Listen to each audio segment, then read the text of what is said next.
Hola querido, en este estudio veremos 5 puntos definidos. Primero, Ester en Persia, después Ester ante el rey. En tercer lugar, la decisión de Ester. En cuarto lugar, la historia de Mardoqueo y finalmente la conversión de algunos gentiles.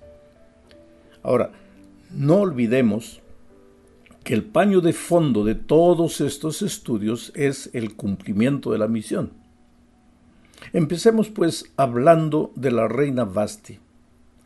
Sabes, algunos personajes bíblicos son como los cometas que son visibles por un breve tiempo y luego desaparecen para siempre. ¿De dónde vienen? ¿A dónde van? Nadie lo sabe. Pues este es el caso de la reina Vasti. No sabemos mucho de ella, pero evidentemente fue una persona íntegra y valiente. Su historia está en el libro de Ester. Es una historia verídica.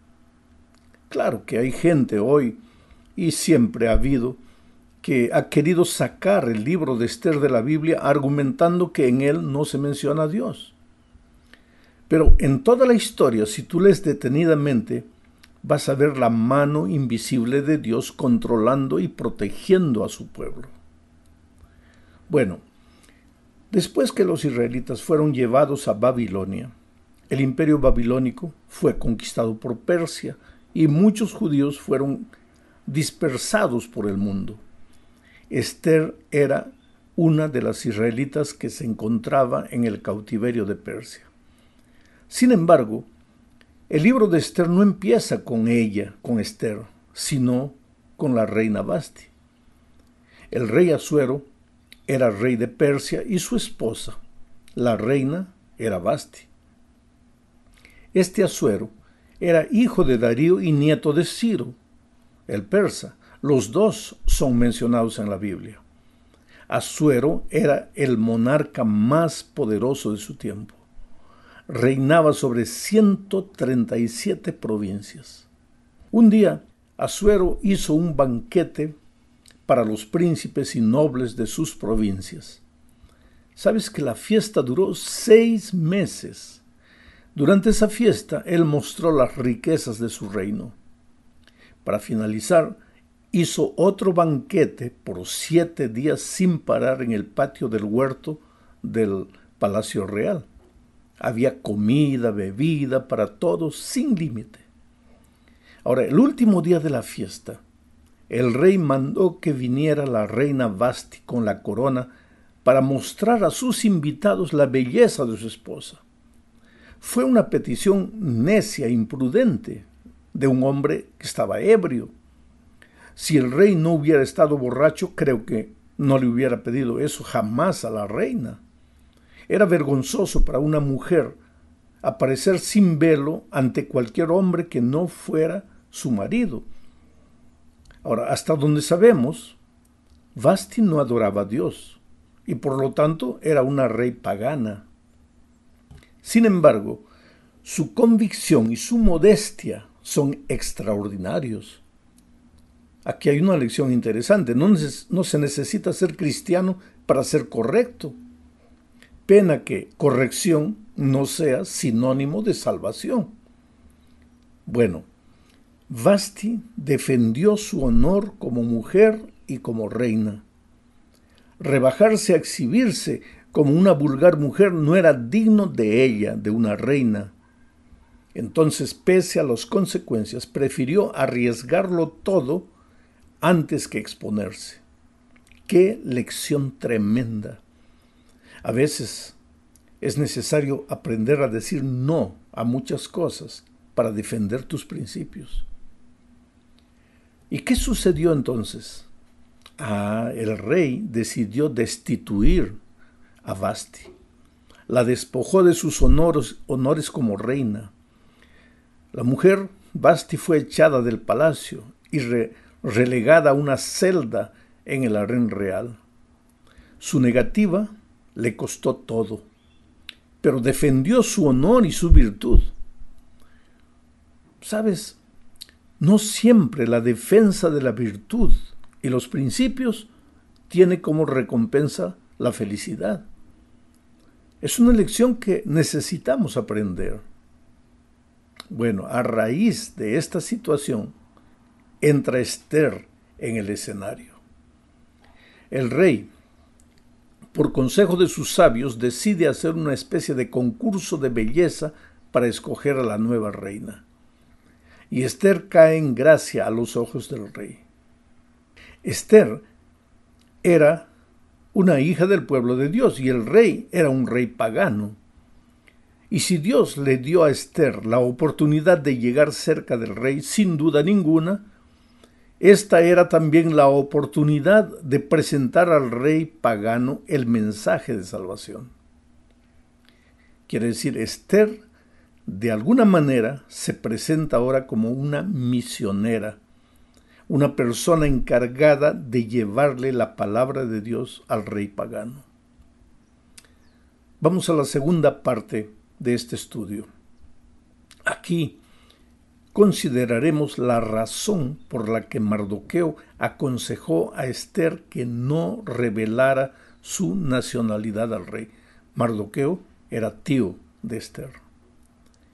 Los israelitas estaban casi en vías de extinción. Había en el reino de Persia muchos enemigos intentando convencer al rey de acabar con el pueblo de Dios.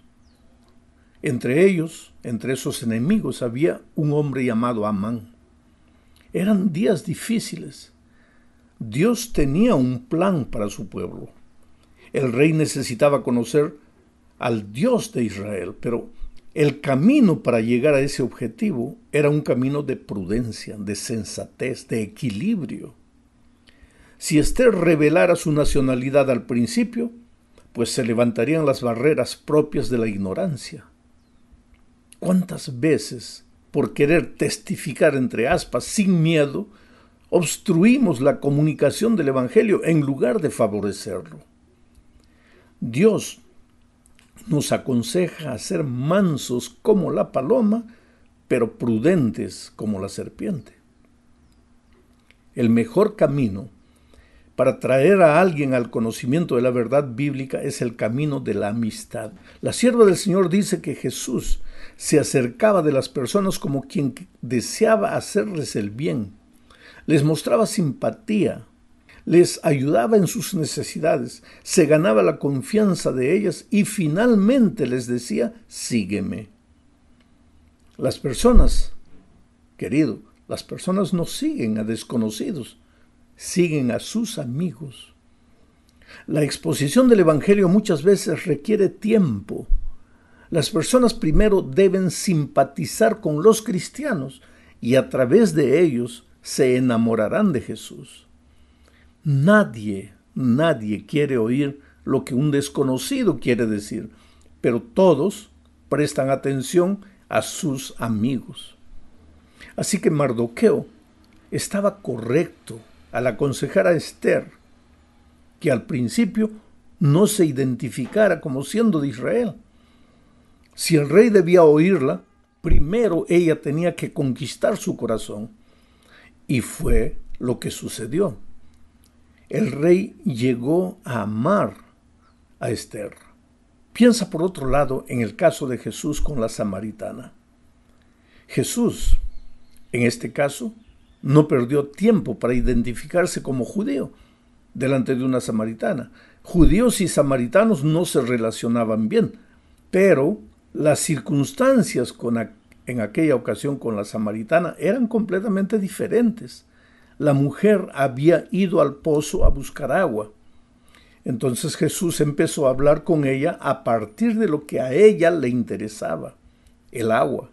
Pero al notar el interés de esa mujer en el agua de la vida, el Señor se identificó sin temor porque la mujer estaba deseosa de hablar de las verdades espirituales. Esto también ocurre en el cumplimiento de nuestra misión. Aunque el mejor camino es tomar tiempo, como lo hizo la reina Esther, tomar tiempo para conquistar la amistad de una persona y después, solamente después, hablarle del Evangelio. Si notas que esa persona ya muestra interés en las cosas del Evangelio, no necesitas demorar más tiempo. Puedes inmediatamente hablarle de Jesús. Ahora vayamos al punto 3 de nuestro estudio. Veamos el tercer punto, la decisión de Esther. El pueblo de Israel estaba siendo amenazado de extinción. ¿Por qué? Su único delito había sido obedecer a Dios. ¿Sabes que la obediencia a Dios despierta el odio de las personas que no conocen a Dios? Te acusan de ser cuadrado, entre comillas, de tener mente estrecha, entre comillas, de ser anticuado, entre comillas, radical, en fin. Observa, por ejemplo, lo que Amán le dijo al rey. Esto está registrado en el libro de Esther, capítulo 3, versículo 8.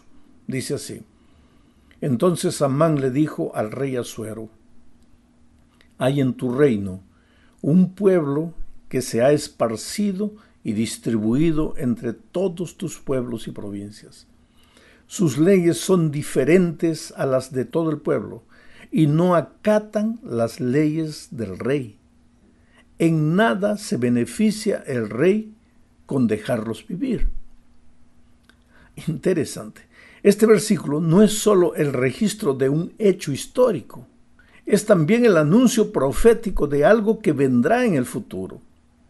Un día el pueblo de Dios será perseguido por el simple hecho de ser fiel a las órdenes de Dios. Pero bueno, es en esta circunstancia que aparece la persona de la reina Esther. Mardoqueo le pide que ella ahora interceda en favor del pueblo de Israel, pero ella le dice que nadie puede presentarse ante el rey sin ser llamado. ¿Qué hacer? Mardoqueo le dice entonces que quién sabe si para esa hora ella no había llegado al reino.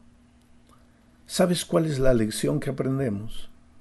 Que Dios permite que sus hijos fieles muchas veces ocupen cargos de relevancia en un país o en una determinada circunstancia. ¿Para qué? Para cumplir sus propósitos. Es triste que a veces una persona que llega a un alto pedestal se olvide de Dios y de su pueblo y crea que ha llegado allí por sus cualidades o por su propia capacidad. ¿Qué haces? Tú, ¿qué haces? ¿Dónde estás? ¿Qué cargo ocupas? No te olvides que quién sabe para esto, para esta ocasión, para este momento, has llegado al reino. Bueno, Esther se colocó en las manos de Dios y enfrentó el riesgo y las dificultades. Se presentó delante del rey sin permiso. Hizo su parte y Dios hizo el resto. Tocó el corazón del rey para oír el clamor de Esther. Te digo una cosa, Dios jamás hará lo que tú puedes hacer, pero tampoco dejará de hacer su parte cuando tú hiciste la tuya. Vamos ahora a la cuarta parte del estudio. En esta parte hablaremos de Amán y de Mardoqueo. Amán se convirtió en el favorito del rey. El rey lo colocó por encima de todos los príncipes de las provincias y le dio autoridad, firmando un decreto para que todos se inclinaran delante de él. Sin embargo, Mardoqueo no lo hacía. ¿Cómo podría inclinarse delante de un hombre? No podría hacerlo. Ahora, ¿quién era Mardoqueo? El relato bíblico dice que Mardoqueo se sentaba a la puerta del rey. ¿Qué significa esto? A la puerta del rey es donde se realizaban los juicios. Recuerda que Lot, cuando se encontraba en Sodoma, se sentaba a la puerta de la ciudad. Él había llegado a ser un juez en esa ciudad. Y ahora vemos a Mardoqueo ocupando un cargo de importancia en el reino de Persia. A pesar de ser judío, ha llegado a la Corte Suprema de Justicia, por decir así. En esos días, el tribunal no se encontraba en el centro de la ciudad como en la actualidad, sino que se hallaba a la puerta de la ciudad, porque había un muro alrededor de la ciudad y todos entraban y salían por ese lugar. Así que este era el lugar donde se congregaban y ahora tenemos a Mardoqueo sentado a la puerta. ¿Cómo llegó Mardoqueo a ser juez cuando había ocupado una posición insignificante siempre? Era un israelita, un hebreo. No sabemos, pero lo que sí sabemos es que Amán empezó a tener envidia de Mardoqueo y se encolerizó cuando percibió que Mardoqueo no se inclinaba delante de él y descubrió que era judío. Allí empezó la lucha de ambos, más por parte de Amán que de Mardoqueo. Amán no sabía cómo destruirlo a él y a su pueblo. Así que se presentó delante del rey con intrigas, pero el tiro le salió por la culata. La historia está registrada en los capítulos 6 y 7 del libro de Esther.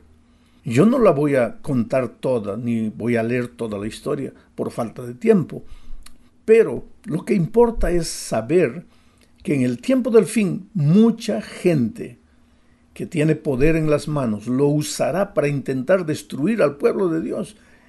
Y sin embargo, la historia nos muestra que Dios jamás abandona a su pueblo. Fue así que Amán fue destituido. Ahora, hay un incidente interesante en esta historia. La situación se volvió favorable a Mardoqueo a raíz de este incidente. El rey se dispuso a oír a Mardoqueo por causa de este incidente. ¿Qué sucedió? ¿De qué incidente estoy hablando?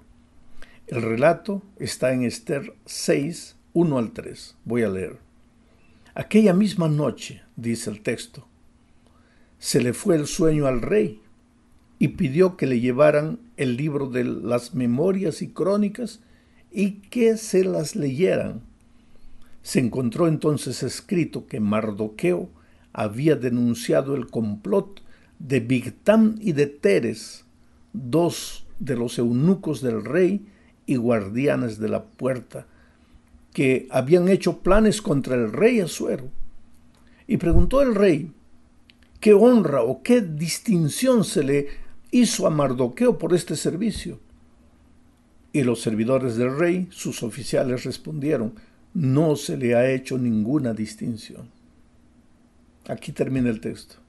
Y yo te hago una pregunta. ¿Recuerdas que Jesús se aproximaba de las personas como quien quería hacerles el bien? Ya lo dijimos al inicio de este estudio. Pues entonces Asuero siguió este método y el rey se dispuso a oírle. Porque este método no falla. Si tú vas a veces a una persona para hablarle directamente el evangelio, te va a rechazar. Pero si tú primero usas tiempo para conquistar el corazón de las personas, para hacerles el bien, para mostrarles simpatía, la persona te va a oír lo que tú tienes para decir. Bueno, llegamos al fin de este estudio, hablando del poder transformador de una vida victoriosa en Cristo. Esther 8:17 dice, y en todas las provincias y ciudades a las que llegó el decreto del rey, los judíos se veían alegres y gozosos. Y fue un día de banquete y de placer.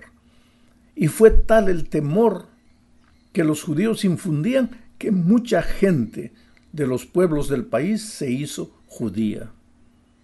Interesante la expresión, los judíos se veían alegres y gozosos. ¿Y cuál fue el resultado? Mucha gente de los pueblos del país se hizo judía. La vida de un cristiano auténtico es una fuente de inspiración para los que no conocen a Jesús. Jesús dijo que vino al mundo para traer vida abundante. Yo te pregunto, ¿cómo vives tú el cristianismo? ¿Como si fuera un fardo de obligaciones y prohibiciones que tienes que cumplir para salvarte? ¿O como si fuera una experiencia de alegría y gozo? Algunos cristianos piensan que cuanto más sufrida fuere la vida, mejores cristianos son ellos. Jesús desea que la vida de sus hijos sea una fuente de gozo, que brote para gozo. Claro que alegría no significa desechar los principios. No necesitas vivir una vida sin reglas para decir que vives una experiencia de gozo. Pero por otro lado, consagración tampoco es una experiencia de amargura donde no hay lugar para la alegría. En el caso de Israel, durante su experiencia en Persia, la alegría del pueblo fue contagiosa y muchos aceptaron al Dios de Israel. Que esa experiencia sea también tu experiencia. Que Dios te bendiga ricamente.